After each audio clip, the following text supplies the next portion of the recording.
Hi, want to know how to add Samsung account on your Samsung Galaxy A14? So, as a first step, we would need to open settings on our phone and then scroll down until you'll find this tab which is named Accounts and Backup. Open it and here go to this tab which is named Manage Accounts.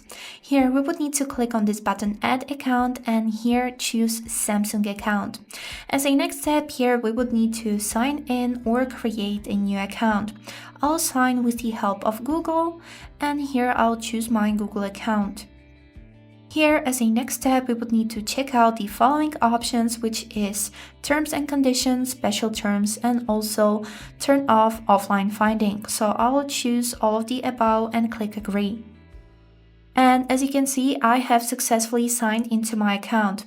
There is a chance that they would be required a verifying process to verify that you are owner of this account.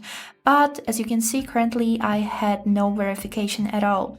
This is it how it works. I hope this video was helpful and thank you for watching.